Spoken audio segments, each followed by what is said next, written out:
حضرت امام احمد بن حنبل فرماتے میں غلام خریدنے گیا،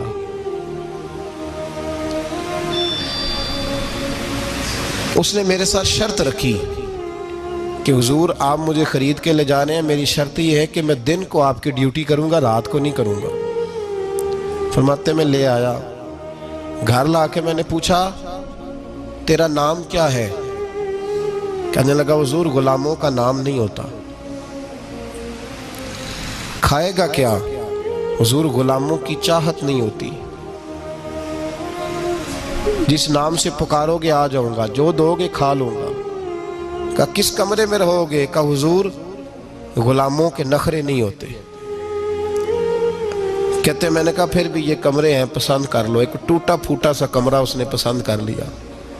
امام احمد بن حنبل فرماتے میں اسے کام بتاتا پر اتنی محنت سے کرتا کہ کمال کر دیتا، میرے اشارے سمجھتا۔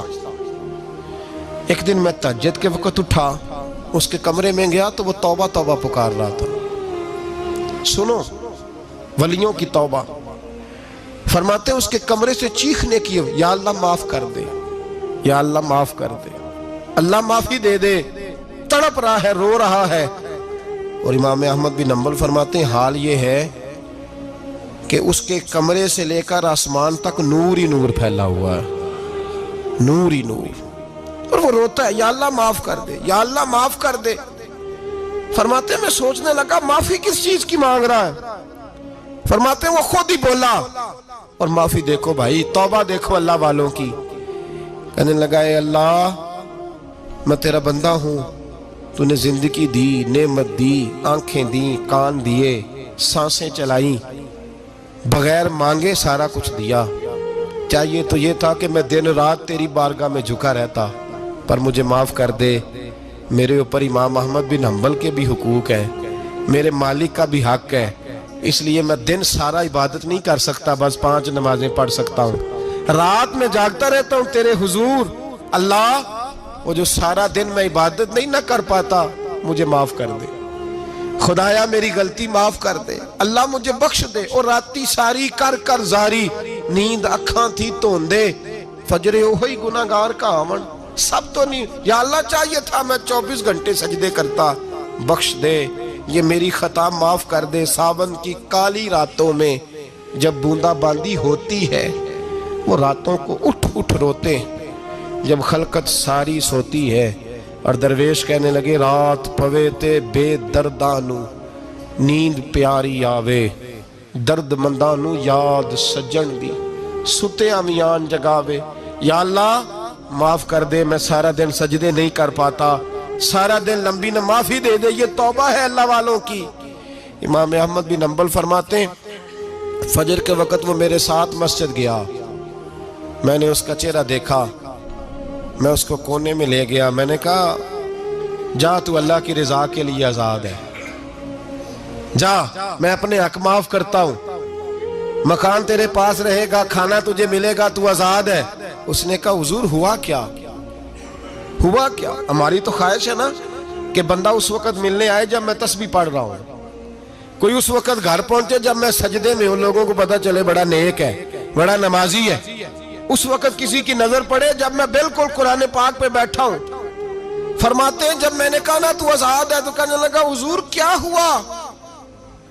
فرمانے لگے رات میں نے تیری توبہ دیکھ لی ہے، توبہ دیکھ لی۔ امام صاحب فرماتے ہیں وہ پھر تڑپ کے رویا، سجدے میں سر رکھا، تو نے یہ کیا عجب کیا، مجھ کو بھی فاش کر دیا، میں ہی تو ایک راز تھا سینہ کائنات میں سراپا مخزن راز تھا، میں رہا تھا مدت و راز میں، یہ تیرا شوق دید کشاں کشاں مجھے بھی کھینچ لایا مجاز میں۔ اے اللہ پردہ ہی کھول دیا ہے تو نے، یہ عبادتیں، یہ توبہ، یہ ریاضتیں، یہ تیرا میرا راز تھا، اللہ تو نے پردے ہی کھول دیے، مہربانی کر مجھے پردہ پوشی عطا فرما، اللہ معاف کر دے، مجھے پردہ پوشی عطا کر۔ حضرت امام احمد بن حنبل فرماتے ہیں سجدے میں اس نے بلند آواز سے اللہ اکبر کہا، پھر وہ گرا، اس کی روح پرواز کر گئی، پرواز کر گئی، چلا گیا، رخصت ہو گیا۔ یہ عاشق کا جنازہ ہے، ذرا دھوم سے نکلے، محبوب کی گلیوں سے ذرا گھوم کے نکلے۔ او بھائی اس بات پہ بھی توبہ ہے کہ یا اللہ میں سارا دن نفل نہیں پی، یہ اللہ کے ولیوں کی توبہ ہے، سارا کچھ کر کرا کے نا، سارا کچھ کر کرا کے پھر بھی معافی، ڈیوٹیاں کر کے ساری پھر بھی معافی، یا اللہ معاف کر دے، سارا دن عبادت کر کے پھر بھی کہتے اللہ بخش دے۔ وہ نیکوکار ہونے کے باوجود توبہ کرتے ہیں، یہاں گناہگار ڈٹے ہوئے، ڈٹ گئے۔ توبہ بندے کو اللہ کے قریب کر دیتی ہے۔ ہم لوگ کہتے ہیں گناہ ہوں گے تو توبہ کریں گے نا، اور ہمارے زمانے میں تو گناہگار ہے ہی نہیں، سارے نیکوکار ہیں، اللہ ماشاءاللہ۔ گناہگار ہوں گے تو توبہ کریں گے۔ کئی دفعہ نا ہمارا بھائی ناراض ہو جاتا ہے، دوست ناراض ہو جاتا ہے، تو وہ جب ناراض ہوتا ہے نا بہت زیادہ بولتا نہیں، تو ہم پھر قریب جاتے ہیں، اس کو پوچھتے ہیں کیا بات ہے، کیوں ناراض ہے، ادھر دیکھیں میری طرف، کیوں ناراض ہے، کیا ہوا؟ وہ کہتا ہے نہیں نہیں بس چھوڑو، ہمیں نہیں پتا ہوتا، تفصیل پوچھنی پڑتی ہے، بات کرنی پڑتی ہے، پھر وہ بتاتا ہے کہ وہ جو تو نے ایک جملہ کہا تھا نا وہ تجھے نہیں کہنا چاہیے تھا۔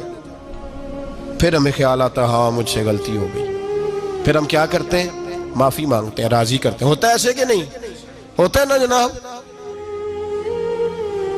تو بندے سے تو بعض اوقات ایسا معاملہ ہو جاتا ہے تجھے پتہ نہیں، تو کیا اللہ کی ایسی نافرمانی نہیں ہو جاتی جس کا تجھے پتہ ہی نہ ہو؟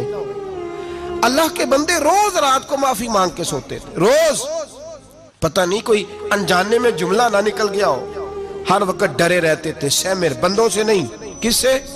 زور سے بولیے، ڈرے رہتے یا اللہ معاف کر دے۔ ان کی طبیعتوں پہ خشیت طاری رہتی۔ ہم دلیر لوگ ہیں، توجہ نہیں کرتے عزیز بھائی، اور ہم اس وقت توجہ کرتے ہیں جب مہلت ختم ہو جاتی ہے، جب سزا کا وقت شروع ہو جاتا ہے۔ میری بات یاد رکھنا، ایک وقت تک اللہ مہلت دیتا ہے بندے کو، گناہ کرتا ہے اللہ مہلت، پھر سزا شروع ہوتی ہے، پھر بندہ اس کی پکڑ میں آتا ہے، پھر جب پیر پھسلتا ہے تو کسی جگہ اس کا ہاتھ دوبارہ نہیں پڑتا، وہ پھر پھسلتا ہی جاتا ہے۔ یاد رکھنا، ہم مہلت کے وقت توبہ نہیں کرتے، اور جب پھسل جاتے پھر ہم کہتے ہیں اوہو یہ کیا ہوا۔